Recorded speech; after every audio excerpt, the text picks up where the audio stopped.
and they really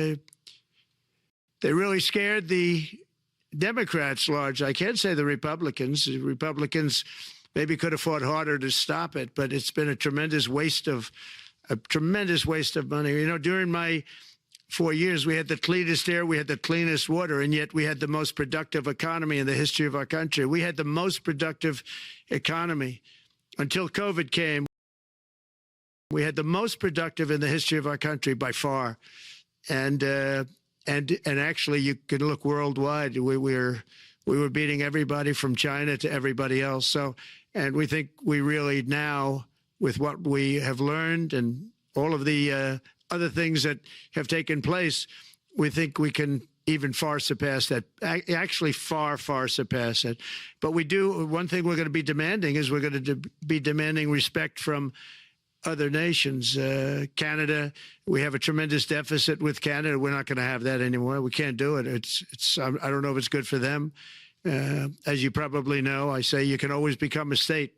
And if you're a state, we won't have a deficit. We won't have to tariff you, et cetera, et cetera. But Canada has been very tough to deal with over the years. And it's not fair that we should have a $200 billion or $250 billion deficit. We don't need them to make our cars, and they make a lot of them.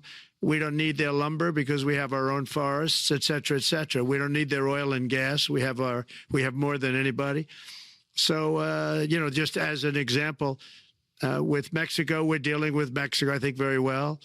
And we're just, you know, we just want to be treated fairly with other nations, because there's hardly a nation in the world, and I blame this on us, and I blame it on politicians that, for some reason, mostly it's stupidity, but you could also say other reasons, but mostly stupidity. They've allowed other nations to take advantage of the U.S., and we can't allow that to happen anymore. You know, we have debt.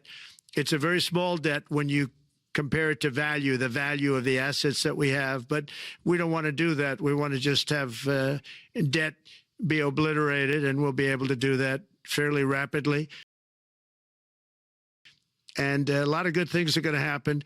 And honestly, good things are going to happen for the world, and good things are going to happen for the people that are dealing with us, allies and beyond allies.